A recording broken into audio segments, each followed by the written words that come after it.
આકાશવાણી સમાચાર સંસ્કૃતિ ભૂંડિયા વાંચે છે. સૌપ્રથમ મુખ્ય સમાચાર.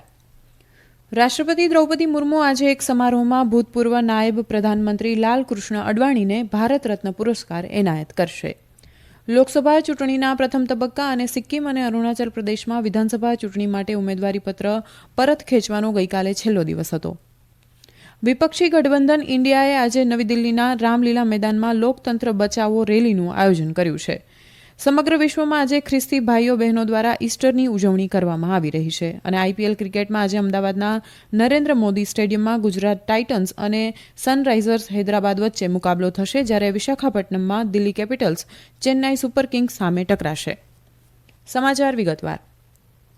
રાષ્ટ્રપતિ દ્રૌપદી મુર્મુ આજે નવી દિલ્હીમાં ભૂતપૂર્વ નાયબ પ્રધાનમંત્રી અને ભાજપના દિગ્ગજ નેતા લાલકૃષ્ણ અડવાણીને દેશનો સર્વોચ્ચ નાગરિક પુરસ્કાર ભારત રત્ન અર્પણ કરશે. દરમિયાન શ્રીમતી મુર્મુએ ગઈકાલે રાષ્ટ્રપતિ ભવનમાં આયોજિત સમારોહમાં ભારત રત્ન પુરસ્કાર એનાયત કર્યા. શ્રીમતી મુર્મુએ ભૂતપૂર્વ પ્રધાનમંત્રી પીવી નરસિમ્હા રાવ અને ચૌધરી ચરણસિંહ, બિહારના 2 વખતના ભૂતપૂર્વ મુખ્યમંત્રી કર્પૂરી ઠાકુર અને કૃષિ વૈજ્ઞાનિક MS સ્વામીનાથનને મરણોપરાંત દેશનું સર્વોચ્ચ નાગરિક સન્માન ભારત રત્ન પુરસ્કાર એનાયત કર્યા હતા. આ પુરસ્કાર તેમના સંબંધીઓને આપવામાં આવ્યા હતા. પુરસ્કાર સમારોહમાં ઉપરાષ્ટ્રપતિ જગદીપ ધનખડ, પ્રધાનમંત્રી નરેન્દ્ર મોદી, કેન્દ્રીય ગૃહમંત્રી અમિત શાહ, કોંગ્રેસ અધ્યક્ષ મલ્લિકાર્જુન ખડગે, વિદેશમંત્રી ડોક્ટર S જયશંકર, બિહારના મુખ્યમંત્રી નીતિશ કુમાર અને અન્ય મહાનુભાવો ઉપસ્થિત રહ્યા હતા. ઉલ્લેખનીય છે કે ભારત રત્ન દેશનો સર્વોચ્ચ નાગરિક પુરસ્કાર છે, જે કોઈપણ ક્ષેત્રમાં અસાધારણ સેવા અને સર્વોચ્ચ ક્રમના પ્રદર્શન માટે આપવામાં આવે છે. નાગાલેન્ડમાં લોકસભા ચૂંટણી માટે ઉમેદવારીપત્ર પાછું ખેંચવાની અંતિમ તારીખ સમાપ્ત થયા પછી 3 ઉમેદવારો ચૂંટણી મેદાનમાં છે. નાગાલેન્ડના કમિશનર અને રિટર્નિંગ ઓફિસર સુશીલ કુમાર પટેલે જણાવ્યું હતું કે કોઈ ઉમેદવારે પોતાની ઉમેદવારી પાછી ખેંચી નથી. આ સાથે નાગાલેન્ડમાં આવનારી ચૂંટણીમાં એકમાત્ર બેઠક માટે રાષ્ટ્રવાદી પ્રોગ્રેસિવ પાર્ટીના ડોક્ટર ચુમ્બેન મુરી, કોંગ્રેસના S સુફોંગ મેરેન જમીર અને અપક્ષ ઉમેદવાર હેઇથુંગ ટુંગો લોથા છે. નાગાલેન્ડમાં ચૂંટણીના પ્રથમ તબક્કામાં 19 એપ્રિલે મતદાન થશે અને 4 જૂને મતગણતરી થશે. અરુણાચલ પ્રદેશમાં ગઈકાલે ઉમેદવારીપત્ર પરત ખેંચવાની છેલ્લી તારીખ બાદ ભારતીય જનતા પાર્ટીના 10 ધારાસભ્યોને બિનહરીફ ચૂંટાયેલા જાહેર કરવામાં આવ્યા છે. અરુણાચલ પ્રદેશમાં 60 વિધાનસભા અને 2 લોકસભા બેઠકો માટે 19 એપ્રિલે એક જ તબક્કામાં મતદાન થશે. મહારાષ્ટ્રની પ્રથમ તબક્કામાં મતદાનમાં 5 લોકસભા બેઠકો માટે કુલ 97 ઉમેદવારો ચૂંટણી મેદાનમાં છે. આ 5 બેઠકો નાગપુર, ચંદ્રપુર, રામટેક, ભંડારા ગોંદિયા અને ગઢચિરોલી ચીમુર મહારાષ્ટ્રના વિદર્ભ પ્રદેશમાં છે. રામટેકમાં મુખ્ય હરીફાઈ મુખ્યમંત્રી એકનાથ શિંદેના નેતૃત્વવાળી શિવસેના અને કોંગ્રેસ વચ્ચે છે. બાકીની 4 બેઠકો પર કોંગ્રેસ અને ભાજપ વચ્ચે જંગ ખેલાશે. અજ્ઞાત પક્ષોના 13 ઉમેદવારો અને 12 અપક્ષ ઉમેદવારો મેદાનમાં છે. રામટેકમાં ઉમેદવારી નોંધાવ્યાના એક દિવસ પછી કોંગ્રેસની રશ્મિ બર્વેનું જાતિ માન્યતા પ્રમાણપત્ર અમાન્ય જાહેર કર્યા બાદ ઉમેદવારીપત્ર નકારી કાઢવામાં આવ્યું હતું.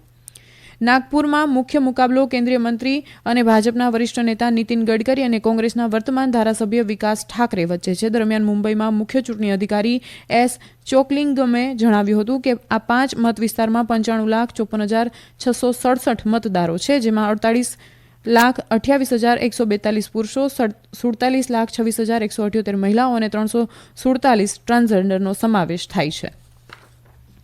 તામિલનાડુમાં લોકસભા ચૂંટણી માટે એક તબક્કામાં મતદાન થવાનું છે. ભરાયેલા કુલ ઉમેદવારી પત્રો પૈકી 1085 ઉમેદવારી પત્રો માન્ય જણાયા છે.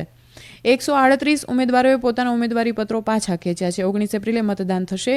વિલાવ વનકોડ પેટા ચૂંટણી માટે પણ એક જ દિવસે મતદાન થશે. પેટા ચૂંટણી માટે 10 ઉમેદવારો મેદાનમાં છે. ચૂંટણી પંચે આદર્શ આચારસંહિતાના કડક પાલનની ખાતરી કરવા માટે 39 સામાન્ય નિરીક્ષકો, 20 પોલીસ નિરીક્ષકો અને 58 ખર્ચ નિરીક્ષકો તૈનાત કર્યા છે.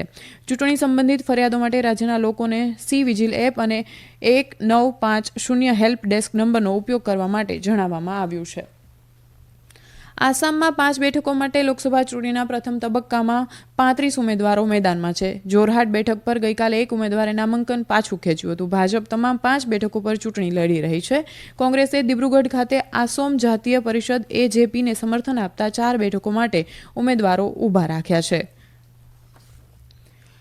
વિપક્ષી ગઠબંધન ઇન્ડિયાએ આજે નવી દિલ્હીના રામલીલા મેદાનમાં લોકતંત્ર બચાવો રેલીનું આયોજન કર્યું છે. આ રેલીમાં કોંગ્રેસ, રાષ્ટ્રવાદી કોંગ્રેસ પક્ષ, શિવસેના, ઉદ્ધવ ઠાકરે જૂથ, સમાજવાદી પક્ષ, આમ આદમી પાર્ટી, રાષ્ટ્રીય જનતા દળ, દ્રવિડ મુનેદ્ર કઝગમ, નેશનલ કોન્ફરન્સ, ઝારખંડ મુક્તિ મોરચો, ડાબેરી પક્ષો અને અન્ય પક્ષોના મુખ્ય નેતાઓ ભાગ લેશે. કોંગ્રેસના નેતા જયરામ રમેશે આ રેલી વિશે માહિતી આપી કે વધતી જતી મોંઘવારી, બેરોજગારી, આર્થિક અસમાનતા અને સામાજિક ધ્રુવીકરણ જેવા મહત્વના મુદ્દાઓ આ રેલીમાં ઉઠાવવામાં આવશે. આ સમાચાર આપ આકાશવાણી પરથી સાંભળી રહ્યા છો. ભારતીય જનતા પાર્ટીના વરિષ્ઠ નેતા અને પ્રધાનમંત્રી નરેન્દ્ર મોદી આજે ઉત્તર પ્રદેશમાં ચૂંટણી પ્રચારની શરૂઆત કરશે. તેઓ મેરઠમાં જનસભાને સંબોધશે. ભારતીય જનતા પાર્ટીએ ટીવી સિરિયલ રામાયણમાં રામના નામથી પ્રસિદ્ધ અરુણ ગોવિલને મેરઠ લોકસભા બેઠક પરથી ઉમેદવાર તરીકે ઉતાર્યા છે. આ પ્રસંગે ઉત્તર પ્રદેશના મુખ્યમંત્રી યોગી આદિત્યનાથ, રાષ્ટ્રીય લોકદળના પ્રમુખ જયંત ચૌધરી અને ભારતીય જનતા પાર્ટીના અન્ય નેતાઓ હાજર રહેશે. ઉત્તર પ્રદેશમાં 7 તબક્કામાં મતદાન થવાનું છે. ભારતીય જનતા પાર્ટીની આગેવાની હેઠળના રાષ્ટ્રીય લોકતાંત્રિક ગઠબંધન એનડીએ એ કેન્દ્રમાં ફરી સત્તામાં આવવાનો વિશ્વાસ વ્યક્ત કર્યો છે અને આ માટે ઉત્તર પ્રદેશ મહત્તમ 80 સંસદીય બેઠકો માટે મહત્વપૂર્ણ સાબિત થશે. સમગ્ર વિશ્વમાં ખ્રિસ્તી ભાઈઓ અને બહેનો દ્વારા પ્રભુ ઈસુ ખ્રિસ્તના પુનર્જીવન પ્રસંગે આજે ઈસ્ટર પર્વની ઉજવણી કરવામાં આવી રહી છે. રાષ્ટ્રપતિ, ઉપરાષ્ટ્રપતિ અને પ્રધાનમંત્રીએ દેશવાસીઓને ઈસ્ટરની શુભકામના પાઠવી છે. રાષ્ટ્રપતિ દ્રૌપદી મુર્મુએ ઈસ્ટરની શુભેચ્છા પાઠવતા જણાવ્યું હતું કે પ્રભુ ઈસુ ખ્રિસ્તના પુનર્જીવનની યાદમાં મનાવવામાં આવતું આ પર્વ પ્રેમ અને કરુણાનું પ્રતીક છે. રાષ્ટ્રપતિએ કહ્યું કે ઈસ્ટર ત્યાગ અને ક્ષમાનો સંદેશ આપે છે. ઈસુ ખ્રિસ્તનો સંદેશ આપણને શાંતિ અને સૌહાર્દનો માર્ગ બતાવે છે. ઉપરાષ્ટ્રપતિ જગદીપ ધનખડે પણ ઈસ્ટરની શુભેચ્છા પાઠવતા જણાવ્યું હતું કે ભગવાન ઈસુ ખ્રિસ્તના પુનરુત્થાનની યાદમાં ઉજવાતો ઈસ્ટરનો તહેવાર આપણને પ્રેમ, કરુણા અને ક્ષમાની યાદ અપાવે છે. તેમણે ઈચ્છા વ્યક્ત કરી કે ઈસ્ટર દરેકના જીવનમાં શાંતિ અને સંવાદિતા લાવે. આઈપીએલ ક્રિકેટમાં આજે અમદાવાદના નરેન્દ્ર મોદી સ્ટેડિયમમાં બપોરે 3:30 વાગે ગુજરાત ટાઇટન્સ અને સનરાઇઝર્સ હૈદરાબાદ વચ્ચે મુકાબલો થશે અને વિશાખાપટ્ટનમના વાયએસ રાજશેખર રેડ્ડી સ્ટેડિયમમાં સાંજે 7:30 વાગે Delhi Capitals Chennai Super Kings સામે ટકરાશે. દરમિયાન લખનૌ સુપર જાયન્ટ્સે પંજાબ કિંગ્સને 21 રનથી હરાવ્યું હતું. લખનૌ સુપર જાયન્ટ્સના 200 રનના લક્ષ્યાંકનો પીછો કરતા પંજાબ કિંગ્સ નિર્ધારિત 20 ઓવરમાં 5 વિકેટે 178 રન જ બનાવી શકી હતી. પંજાબ કિંગ્સ તરફથી કેપ્ટન શિખર ધવને સૌથી વધુ 70 રન બનાવ્યા હતા. જોની બેયરસ્ટોએ 42 રન કર્યા હતા. લખનૌ સુપર જાયન્ટ્સ તરફથી મયંક યાદવે 3 વિકેટ ઝડપી હતી અને ક્વિન્ટન ડી કોકે 54 જ્યારે કૃણાલ પંડ્યાએ 43 રન બનાવ્યા હતા. પંજાબ કિંગ્સ તરફથી સેમ કેરને 3 વિકેટ લીધી હતી. મયંક યાદવને પ્લેયર ઓફ ધ મેચ જાહેર કરવામાં આવ્યો હતો. ઈડીએ અલ્કેમિસ્ટ જૂથની કંપનીઓની 29 કરોડ રૂપિયાથી વધુની જંગમ અને સ્થાવર મિલકતો અસ્થાયી રૂપે જપ્ત કરી છે. જપ્ત કરેલી સંપત્તિઓમાં એક વિમાન, beach king air C-90A, Himachal Pradesh અને મધ્યપ્રદેશમાં સ્થિત ફ્લેટ અને જમીનનો સમાવેશ થાય છે. ઈડીએ કહ્યું કે અલ્કેમિસ્ટ જૂથના વડા ભૂતપૂર્વ રાજ્યસભા સભ્ય અને અખિલ ભારતીય તૃણમૂલ કોંગ્રેસના નેતા કંવરદીપસિંહ છે.